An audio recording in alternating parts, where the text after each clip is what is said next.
তাহলে যেই ঘটনা ঘটে একবার মনে পড়ে বারে বার, মনে পড়ে যতবার আনন্দ লাগে ততবার, তাকে বলা হয় ঈদ। আল্লাহর আখিরি নবী, নবীগণের মাথার তাজ আমার নূর নবীজি মুহাম্মদ সাল্লাল্লাহু আলাইহি ওয়াসাল্লাম আজ থেকে ১৫০০ বছর আগে মক্কাতুল মুকাররমায় আম্মা জান হযরত আমিনার ঘরে তাশরীফ নিয়ে এসেছেন। রবিউল আউয়ালের 12 তারিখ সুবহে সাদিকের সময়। সেই রাতটিকে বলা হয় লাইলাতু মাউলিদিল মুস্তাফা। খতিব কস্তালানির মতে ইন্না লাইলাতা মাউলিদিল মুস্তাফা আফজালু মিন লাইলাতিল কদর। আল্লাহর আখির নবী মুহাম্মদ সাল্লাল্লাহু আলাইহি ওয়াসাল্লাম ১৫০০ বছর আগে মক্কাতুল মুকাররমায় মা আমিনার ঘরে যেই রাতে তাশরীফ নিয়ে এসেছেন, রবিউল আউয়ালের ১২ তারিখের সেই রাত আল্লাহর কাছে লাইলাতুল কদর থেকেও অনেক বেশি দামি।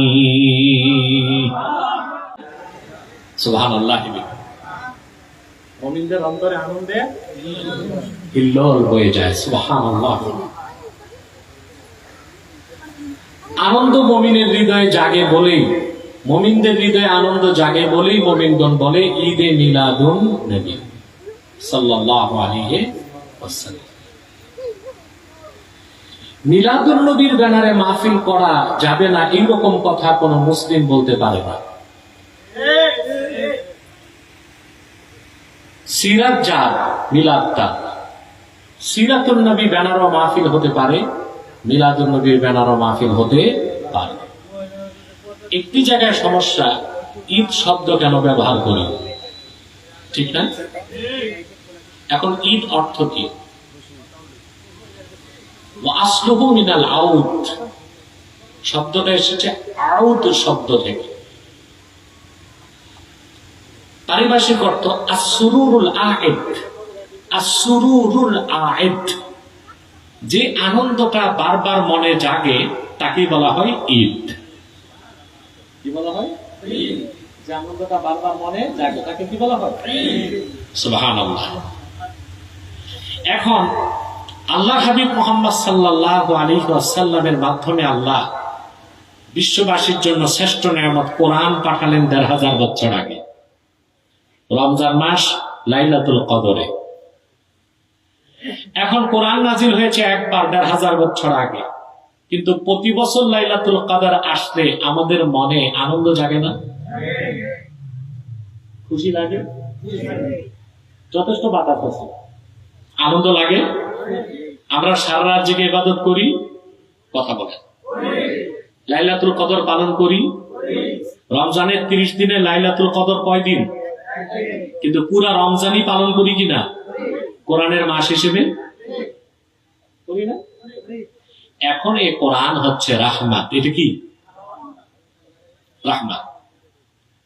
রহমত এসেছে ১৫০০ বছর আগে রমাদানে লাইলাতুল কদরে, সেজন্য রমজানে তো দামি। আর রাহমাতুল লিল আলামিন এসেছেন ১৫০০ বছর আগে রবিউল আউয়াল মাসে, সেজন্য রবিউল আউয়ালের দাম আরো বেশি। আমরা কি বুঝি নাই?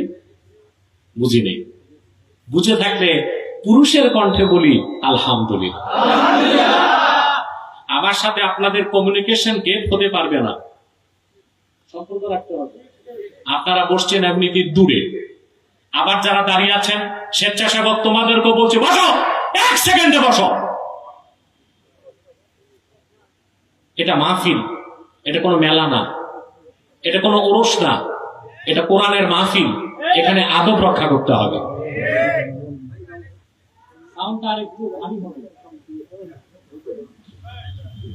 সম্মানিত সুধী, আল্লাহ তো দয়া করছেন আমাদেরকে। দুপুর বেলা মাহফিল করছেন আগে কখনো না? প্রথম? আলহামদুলিল্লাহ, আপনাদের এলাকায় প্রথম। কিন্তু প্রথম মাহফিলটা দিনের বেলা আল্লাহ তাআলা সফল করে দিয়েছেন। এখন আমরা ভিক্ষা চাই, রোদ যেন না থাকে, আল্লাহ যেন একটু ঠান্ডা বাতাস দিয়ে দেন। বলেন আল্লাহুম্মা আমিন। আরো জোরে আল্লাহুম্মা আমিন। আরো জোরে আল্লাহুম্মা আমিন। কোরআন হচ্ছে রাহমাত। আর আমার হুজুর হচ্ছেন রাহমাতুল লিল আলামিন। রহমত হিসেবে বড় কোনটা? কোরআনের রহমত বেশি না রাসূলুল্লাহর রহমত বেশি? এটা কি আমার কথা? কোরআন শরীফে আল্লাহ বলেছেন, কোরআনের কথা বলেছেন, وَنَزَّلْنَا عَلَيْكَ الْكِتَابَ تِبْيَانًا لِكُلِّ شَيْءٍ وَهُدًى وَرَحْمَةً وَبُشْرَى لِلْمُسْلِمِينَ। প্রিয় হাবিব মুহাম্মদ সাল্লাল্লাহু আলাইহি ওয়াসাল্লাম, আপনার উপর আমি কোরআন নাজিল করেছি তিবিয়ানাল লিকুল্লি শাই, যা সব কিছু সুস্পষ্ট ব্যাখ্যা, ওয়া হুদাও ওয়া রাহমা ওয়া বুশরা লিল মুসলিমিন। এই কোরআন পৃথিবীর সব মুসলমানের জন্য সুসংবাদের বাহন, রহমতের কান্ডার আর হেদায়েতকারী। বলেন সুবহানাল্লাহ। কোরআনকে আল্লাহ বলেছেন রাহমাতুল লিল আলামিন মুসলিমিন, রাহমাতুল লিল মুসলিমিন। কিন্তু কোরআন হুদাল লিন নাস, হেদায়েতকারী সবার জন্য, আর রহমত হচ্ছে মুসলিমদের জন্য। আমরা বলি বুঝি নাই কথাটা? হেদায়েতকারী সবার জন্য আর রহমত মুসলিমদের জন্য। যেমন আল্লাহ তাআলা বলেন, শাহরু রমাদানাল্লাযী উনজিলা ফীহিল কুরআনু হুদাল লিন-নাসি ওয়া বায়িনাতিন মিনাল হুদা ওয়াল ফুরকান। রমজান মাস, যে মাসে কোরআন অবতীর্ণ হয়েছে, তো কোরআন হচ্ছে সবার জন্য হেদায়েতকারী, কিন্তু রহমত হচ্ছে মুসলিমদের জন্য, ঠিক না? আর আমার হুজুর রাহমাতুল্লাহ বলেছেন, যে কথাটি খতিব কাস্তালানী মাওয়াহিবুল লাদুনিয়ার প্রথম খণ্ডে এনেছেন, ইন্না রাহমাতান নাবিয়্যি আওসাউ মিন রাহমাতিল কোরআন। কোরআনের রহমত থেকেও আল্লাহর হাবিবের রহমত আরো ব্যাপক, বড়, প্রশস্ত, বিস্তৃত। আওয়াজ করে বলেন সুবহানাল্লাহ। এখন আপনাদের কাছে আমার প্রশ্ন, আল্লাহ পাক কোরআন কারীমে বলেছেন, কুল বিফাদলিল্লাহি ওয়া বিরহমাতিহি ফাবিযালিকা ফালইফরাহু হুয়া খায়রুম মিম্মা ইয়াজমাউন। মুহাম্মদ সাল্লাল্লাহু আলাইহি ওয়াসাল্লাম, আপনি বলুন, আপনার উম্মতকে বলুন, আল্লাহর ফজল আর আল্লাহর রহমত স্মরণ করে যেন মুমিনগণ আনন্দের প্রকাশ করে। সুবহানাল্লাহ বলেন। এখন যে রহমতকে স্মরণ করে আনন্দ করতে বলেছেন, নির্দেশটা কার? আল্লামা ইমাম মাহমুদ আহলুসি, যিনি হানাফিদের শ্রেষ্ঠ মুফাসসির, রুহুল মাআনিতে এই আয়াতের তাফসীরে তিনি হযরত আলী রাদিয়াল্লাহু তাআলা আনহু থেকে ব্যাখ্যা এনেছেন, যে রহমতের কথা স্মরণ করে আল্লাহ আনন্দ প্রকাশ করতে বলেছেন, সেই রহমত হচ্ছেন আল্লাহর হাবিব নিজে। আবার কিছু কিছু মুফাসসির তাফসীর করেছেন রহমতের অর্থ কোরআন। তা আমরা যদি তর্কের খাতিরে মেনেও নেই যে রহমতকে স্মরণ করে আল্লাহ আনন্দ প্রকাশ করতে বলেছেন, ওই রহমত কোরআন, তো কোরআন এসেছে তা স্মরণ করে যদি আনন্দ প্রকাশ করা যায়, কোরআন এসেছে যার ওসিলায়, মুহাম্মদ সাল্লাল্লাহু আলাইহি সাল্লাম যিনি রাহমাতুল লিল আলামিন, ওনার আগমনের কথা স্মরণ করে আনন্দ প্রকাশ করা যাবে না? যাবে। ঈদ হচ্ছে আসরুরুল আয়েদ, যে আনন্দটা বারবার মনে যাবে। আমি একটা সুন্দর সংজ্ঞা দিচ্ছি, যা আপনাদের হৃদয়ে গেঁথে ফেলতে পারবেন ইনশাআল্লাহ। যে ঘটনা ঘটে একবার, মনে পড়ে বারে বার, মনে পড়ে যতবার, আনন্দ লাগে ততবার, তাকেই বলা হয় ঈদ। যে ঘটনা ঘটে একবার, মনে পড়ে বারে বার, মনে পড়ে যতবার, আনন্দ লাগে ততবার, তাকেই শরীয়তের ভাষায় বলা হয় ঈদ। কি বলা হয়? ঈদ। তাহলে এটা নিয়ে আসলে ঝগড়ার কোনো বিষয় না। আমার মনে হয় ঝগড়াটা হচ্ছে পারস্পরিক সমঝোতা না থাকার কারণে। একজন একজনকে দেখতেই পারে না, বুঝলেন না? যখন আপনারা সমঝোতায় চলে আসবেন, কোরআন হাদিস দিয়ে একে অপরকে বুঝাবেন, আর দ্বন্দ্ব থাকবে না। আর যদি কোরআন হাদিস বাদ দিয়া শুধু দলীয় কারণে একজন একজনকে মাসলাকগত কারণে গালিগালাজ করেন, তো সে আপনাকে বলবে ওহাবি, আপনি তাকে বলবেন বেদাতি। সমাধান কোনোদিনও হবে না, এক প্ল্যাটফর্মে কোনোদিন আসতে পারবে। তাহলে কথাগুলো বুঝার চেষ্টা করেন।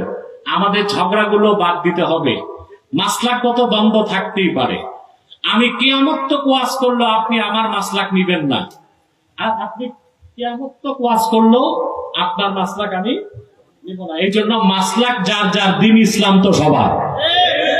আমরা এক আল্লাহর বান্দা, এক আল্লাহর হাবিব মুহাম্মদ সাল্লাল্লাহু আলাইহি সাল্লামের উম্মত, এক কোরআনের অনুসারী, এক ইসলামের কাছে আনুগত্য, এক ইসলামকে মানি। অতএব শুধু মাসলাকগত কারণে আমরা মুসলিম হয়ে আরেক মুসলমানকে গায়ে হাত দিব না, সহিংসতা করব না, ঝগড়াঝাটি করব না। আমার মাসলাকের পক্ষে যত দলিল আছে আমি তুলে ধরবো। ফরিকে মুখালিফের কাছে যদি দলিল থাকে, সে তার দলিল তুলে ধরবে। বেশি দলিল যাদের পক্ষে, সঠিক দলিল যাদের পক্ষে, আল্লাহ সেটাকে সমর্থন দিবেন, পৃথিবীর মানুষও সেটাকে সমর্থন। ঝগড়া করবেন? আমার বিশ্বাস, আমি তো সারা দেশে চেষ্টা করে যাচ্ছি মাসলাকগত দ্বন্দ্ব কমাতে। মাসলাকগত দ্বন্দ্ব সেই জন্য আমার স্লোগান, মাসলাক যার যার, দিন ইসলাম সবার। এই সূত্র যদি আমরা ভুলে যাই, তাহলে একটা গজব থেকে বাংলাদেশ মুক্ত হয়েছে, আরেকটা গজব চলে আসতে পারে। এখন ভারতীয় আধিপত্যবাদ থেকে বাংলাদেশ মুক্ত হয়েছে, ফেসিবাদীদের হাত থেকে বাংলাদেশ মুক্ত হয়েছে, খুনিদের হাত থেকে বাংলাদেশ মুক্ত হয়েছে, লুটেরা চাঁদাবাজদের হাত থেকে বাংলাদেশ মুক্ত হয়েছে। একটি আযাব থেকে দেশ মুক্ত হয়ে আবার যেন পশ্চিমাদের আযাবে না ঢুকে, সেজন্য আমাদের কিন্তু ঐক্যবদ্ধ থাকতে হবে। হবে না? আপনারা ঝগড়া করেন টুপি দিয়া, তোর টুপি ওহাবি টুপি, আর সে বলবে তোর টুপি বেদাতি টুপি। যার মাথায় টুপি নাই, ও কি, ও বলবে আমি ভালো আছি। আরে ভাই, টুপি নিয়েও কি দ্বন্দ্বের বিষয়? এই যে আমার মাথায় টুপি দেখছেন, কথা বলে আলহামদুলিল্লাহ, দুনিয়ার যেখানে যে মানুষ এই টুপি তাকায় দেখে, আলহামদুলিল্লাহ। তা আমাদের মাদ্রাসায় আব্বাসী মঞ্জিলে মক্তব থেকে ইফতা পর্যন্ত আছে, আলহামদুলিল্লাহ। বাংলাদেশের বিভিন্ন কওমি মাদ্রাসা থেকে ছাত্ররা পড়তে আসে, স্কুল থেকে আসে, কলেজ থেকে আসে। আমাদের ওখানে দাওয়া বিভাগও আছে। কোনদিন আমরা বাধ্য করি না যে আমার মতো টুপি পড়তে হবে। কেউ লম্বা পড়তেছে, কেউ এরকম পড়তেছে, কেউ পাঁচকল্লি পড়তেছে, কেউ কোনো কল্লি নাই, কল্লি ছাড়া পড়তেছে। যখন তার ভালোবাসা আমার জন্য লাগে, তখন সে আমার মতো টুপি পরা শুরু করে দেয়। এটা তো জবরদস্তির বিষয় না, জবরদস্তির বিষয়। তাহলে কথাগুলো আমরা শুনতেছি, মনোযোগ আছে তো ইনশাল্লাহ? তাহলে যেই ঘটনা ঘটে একবার, মনে পড়ে বারে বার, মনে পড়ে যতবার, আনন্দ লাগে ততবার, তাকে বলা হয় ঈদ। আল্লাহর আখিরি নবী,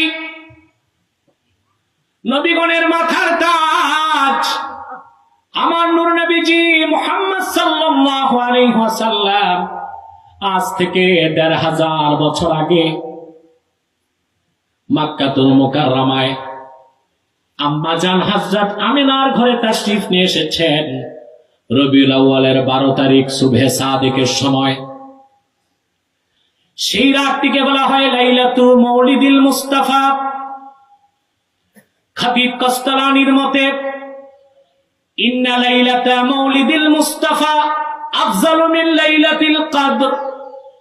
আল্লাহর আখির নবী মুহাম্মদ সাল্লাল্লাহু আলাইহি ওয়াসাল্লাম ১৫০০ বছর আগে মক্কাতুল মুকাররমায় মা আমিনার ঘরে যেই রাতে তাশরীফ নিয়ে এসেছেন, রবিউল আউয়ালের 12 তারিখের সেই রাত আল্লাহর কাছে লাইলাতুল কদর থেকেও অনেক বেশি দামি।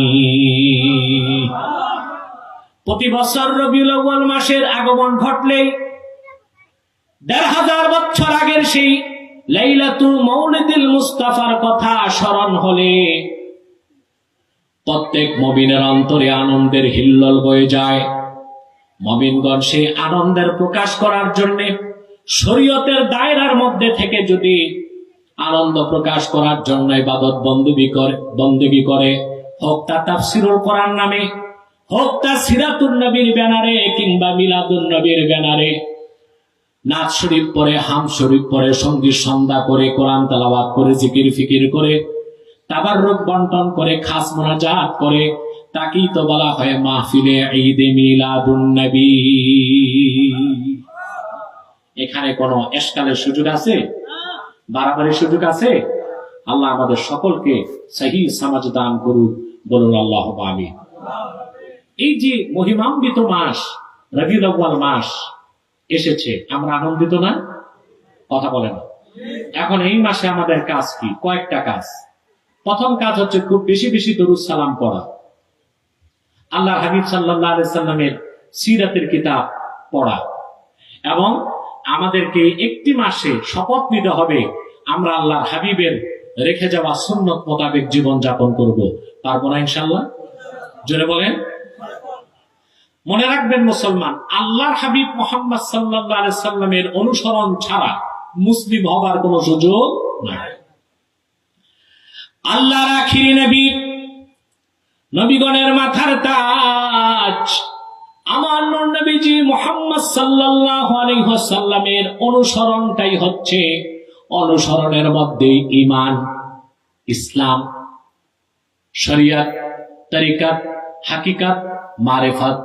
রাসূলুল্লাহ শরীয়তের বাইরে, সুন্নতের বাইরে কোনো ঈমান নাই, ইসলাম নাই, শরীয়ত নাই, তরিকত নাই, হাকিকত নাই, মারিফত নাই। আছে শুধু মাইরের পথ। কি আছে? আল্লাহর হাবিবের সুন্নতের বাইরে, আনুগত্যের বাইরে কোনো ইসলাম নাই, কোনো মারিফত নাই, কোনো তরিকত নাই, কোনো শরীয়ত নাই, কোনো হাকিকত নাই, কোনো মুক্তি নাই, কোনো নাজাত নাই, সমাধানের কোনো পথ নাই। ঠিক কিনা বলেন? এটা কি আমার কথা? দেখুন আল্লাহ তাআলা কি বলেন। আল্লাহর হাবিবের আনুগত্য, আল্লাহর হাবিবের অনুসরণটাই যে ইসলাম, আল্লাহ তা বারবার কোরআন কারীমের মধ্যে বলে দিয়েছেন। ইসলামের কোনো ভার্সন নাই। ভার্সন আছে? কথা বলেন। টুপির ভার্সন আছে না? আছে। এই যে এটাকে বলে মানুষ আব্বাসি টুপি, ঠিক না? বলে। আবার আরেকটা টুপি বলতেছে মালাকি টুপি, ঠিক না? আরেকটা বলতেছে পাঁচকুটি টুপি। এগুলো ভার্সন আছে, কি আছে? কিন্তু ইসলামেরও ভার্সন আছে। আছে? ইসলামটা একটাই। আল্লাহর হাবিব যেটা দিয়ে গেছেন সেটাই কি? ইসলাম। ওর বাইরে ইসলাম নাই। আছে? কেন বললাম? আমাদের দেশে অনেকে বলে থাকে সুফিবাদী ইসলাম, আবার বলে রেডিক্যাল ইসলাম। নাউজুবিল্লাহ। জিহাদের কথা বললে বলে এটা তো সুফিবাদী ইসলাম না, এটা রেডিক্যাল ইসলাম। আবার রাজনীতির কথা বললে বলে এটা পলিটিক্যাল ইসলাম। তো ইসলামকে এরকম ভাষণ বা ভাগ করার অধিকার তোমাকে কে দিয়েছে? ইসলাম তো একটাই। আল্লাহর হাবিবদের 1000 বছর আগে আল্লাহর পক্ষ থেকে যে পূর্ণাঙ্গ জীবন বিধান দিয়েছেন তার নাম ইসলাম। রেডিক্যাল ইসলাম, পলিটিক্যাল ইসলাম, সুফিবাদ ইসলাম নামে ইসলামকে খণ্ডিত করা, ভাগ করার কোন সুযোগ না। আছে? আছে? আমার ভাইয়েরা, আল্লাহর হাবিবের অনুসরণটাই ইসলাম। সুবহানাল্লাহ। আল্লাহ রাব্বুল আলামিন কোরআন কারীমে বলেন, ওয়ামা কানা লিমুমিনিন ওয়ালা মুমিনাতিন ইযা ক্বাদাল্লাহু আমরান আইয়াকুনা লাহুমুল খিয়ারাতু মিন আমরিহিম ومن يعص الله ورسوله فقد ضل ضلالا مبينا। কোন মুমিন, কোন মুমিনা, কোন নর, কোন নারী যদি মুসলিম হয় তার জন্য কোনো সুযোগ নাই যে আল্লাহ ও তার রাসূল, আল্লাহর হাবিব মুহাম্মদ সাল্লাল্লাহু আলাইহি ওয়াসাল্লামের সিদ্ধান্তকে বাদ দিয়ে নিজেদের মন মস্তিষ্ক প্রসূত কোন সিদ্ধান্তকে গ্রহণ করবে। এই সুযোগ, এই অধিকার আল্লাহ কোন মুসলমানকে দেন? দেন? সুবহানাল্লাহ বলে। বরং আল্লাহর হাবিব মুহাম্মদ সাল্লাল্লাহু আলাইহি ওয়াসাল্লামের সিদ্ধান্তকে বাদ দিয়া যারা অন্য কোন তন্ত্র মন্ত্র মতবাদকে গ্রহণ করবে, আল্লাহ তাদেরকে মুসলিম বলে স্বীকৃতি দেন নাই। দিয়েছেন? আসেন আল্লাহর ভাষায় আমরা কথাটা শুনি। فلا وربك لا يؤمنون حتى يحكموك فيما شجر بينهم ثم لا يجدوا في أنفسهم حرجا مما قضيت ويسلموا تسليما।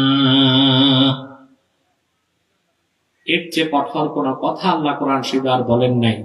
আল্লাহর হাবিবের আনুগত্য, আল্লাহর হাবিবের সুন্নাহ, আল্লাহর হাবিবের সিদ্ধান্তকে কেউ যদি অস্বীকার করে, তাকে আল্লাহ মুসলিম বলে স্বীকৃতি দেন। আল্লাহ পাক বলেন, ফালা ওয়া রাব্বিক, মুহাম্মদ সাল্লাল্লাহু আলাইহি ওয়াসাল্লাম আপনার রবের কসম, লা ইউমিনুনা হাত্তা ইউহাক্কিমুকা ফীমা শাজারা বাইনাহুম, আই লা ইউমিনুনা হাত্তা ইউহাক্কিমুকা ফীমা শাজারা বাইনাহুম আই ইখতালাতা বাইনাহুম। মুমিনদের ক্ষেত্রে সৃষ্ট বিরোধের ক্ষেত্রে, মুমিনরা পারস্পরিক তাদের ক্ষেত্রে সৃষ্ট বিরোধের সমাধানে যদি আপনি মুহাম্মদ সাল্লাল্লাহু আলাইহি ওয়াসাল্লামের সিদ্ধান্তকে না মানে, সন্তুষ্ট চিত্তে গ্রহণ না করে, আমি আল্লাহ ফতোয়া দিচ্ছি তারা মুমিন হতে পারবে না। এই আয়াতের তাফসীরে ইমাম শাওকানি ফাথুল কাদিরে, ইবনে তাইমিয়া আস-সারিমুল মাসলুল কিতাবে, ইমাম কুরতুবী তাফসীর কুরতুবীতে, ইবনে কাসির তাফসীরুল কোরআনিল আযীমে, অসংখ্য তাফসীরে বিষয়টি এসেছে। আজ থেকে ১,৫০০ বছর আগে মদিনাতুল মুনাওয়ারায় দুইজন ব্যক্তির মধ্যে ঝগড়া হলো। একজন ছিল কথিত মুসলিম, আরেকটা লোক ছিল ইহুদি। কি ছিল? আরেকজন আল্লাহর হাবিবের কাছে বিচারের প্রার্থনায় তারা গেল। রাসূল করিম সাল্লাল্লাহু আলাইহি ওয়াসাল্লাম বিচার করলেন, সাক্ষী প্রমাণ সুবুতে রায় পেয়ে গেল ইহুদি। রায় পেল, মুসলিমটা বেজার হয়ে গেছে। মুসলিমটার কথা, আমি মুসলিম, আমি যুদ্ধ করি, আমি যাকাত দেই, ন্যায় অন্যায় পরের কথা, রায় তো আমি পাবো, ইহুদি কেমন করে রায় পায়? ইহুদি ও মুসলিমটা আল্লাহর হাবিবকে বললেন, রুদ্দানা ইলা উমর, ইয়া রাসূলুল্লাহ সাল্লাল্লাহু আলাইহি ওয়াসাল্লাম, দ্বিতীয় বিচারের জন্য আপনি আমাদেরকে ওমরের কাছে পাঠান। কার কাছে? আল্লাহর হাবিব বললেন, ঠিক আছে, ইনতালিকা ইলা উমর, যাও, দুজন ওমরের কাছে যাও, বিচার করে দিবে ওমর। দুজন ব্যক্তি হযরত ওমরের কাছে আসলেন বিচারের জন্য। তো ইহুদি লোকটা হযরত ওমরকে বলেন, ওমর, আল্লাহ হাবিব মুহাম্মদ সাল্লাল্লাহু আলাইহি ওয়াসাল্লাম বিচার করে দেবার পরে সে সন্তুষ্ট না হয়ে তোমার কাছে এসেছে। হযরত ওমর জিজ্ঞেস করলেন, আল আমরু হাকাযা, বিষয়টা কি এরকমই? তো মুসলিমটা বলল, জি, আল্লাহর হাবিব তো রাহমাতুল লিল আলামিন, তিনি ইনসাফ বিচার করে দিয়েছেন, রায় পেয়ে গেছে তো ইহুদি, আমি তো রায় পাই নাই, আমি তো মুসলিম, এই জন্য আপনার কাছে এসেছি। হাদিস সাক্ষ্য দেয়।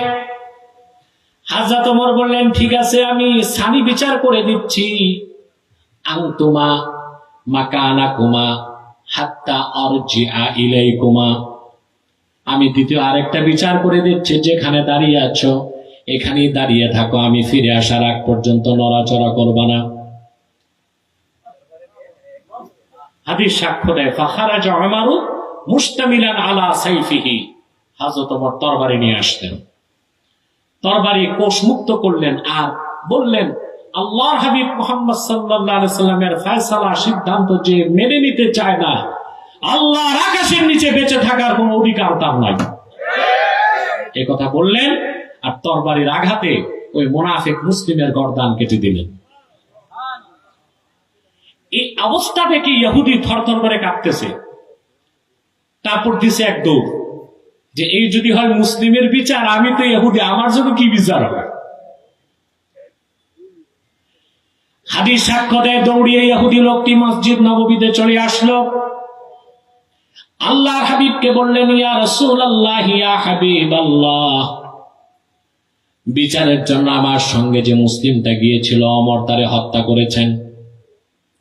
আল্লাহর হাবিব বললেন, মা জানান্তু আন্না ওমরা ইয়াজতারিউ আলা কাতলে মুমিন, আমি ধারণাও করতে পারি নাই ওমর কোন মুসলমানকে হত্যা করতে পারে।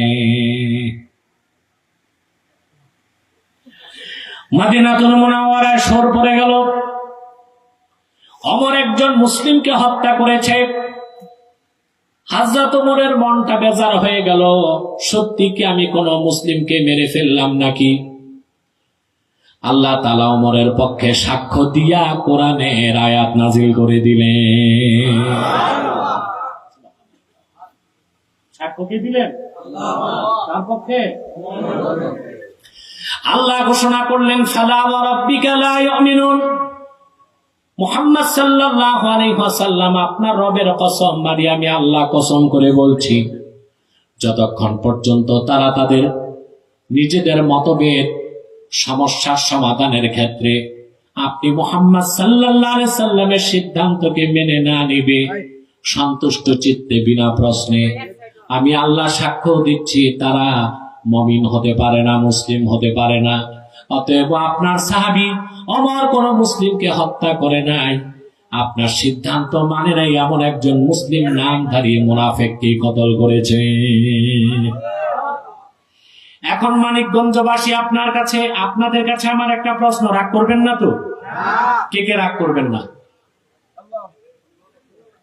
যারা আসতেছেন ডান পাশে বসে যান। আপনার আমি জানি না ভাই কে কে খান বাহাদুর আহসানুল্লাহ নাতিপুতি, তবে মুসলমান তো মাটির মানুষ, মাটিতে আস্তে করে বসে যান, ডান পাশটায় বসেন আস্তে আস্তে। সম্মানিত সুধী, রোদের তীব্রতা একটু কমছে মনে হয়। আল্লাহর কাছে আরো দোয়া করেন যেন বাতাস আসে, অনেক বাতাস, যেন একদম ঠান্ডা হয়ে যায় পরিবেশ। আল্লাহ কবুল করুন। এখন প্রশ্নটা করব, শোনার মতো ধৈর্য আছে? মেনে নেবার মতো আছে? যদি আল্লাহর আখিরি নবী মুহাম্মদ সাল্লাল্লাহু আলাইহি সাল্লামের একটি সিদ্ধান্ত না মানার কারণে ১৫০০ বছর আগে কোন ব্যক্তি মুসলিম না হয়, ওমর যদি তারে হত্যা করতে পারেন, ১৫০০ বছর পরে আমরা যারা মুমিন মুসলমান দাবিদার, আল্লাহর হাবিবের উম্মত দাবি করে থাকি, জীবনের একটা বিরাট অংশে তো আমরা আল্লাহর হাবিবের সিদ্ধান্তকে মানি নাই, সুন্নাত মানি নাই, রাসূলুল্লাহর রেখে যাওয়া শরীয়ত অনুসরণ করি না, তাহলে আমরা কেমন করে মুসলমানের কাতারে শামিল হয়ে গেলাম? প্রশ্ন আসে? তা বোঝা যাচ্ছে আমরা লেবাসের মুসলমান হয়ে বসে আছি, প্রকৃত মুসলমান হতে পারি।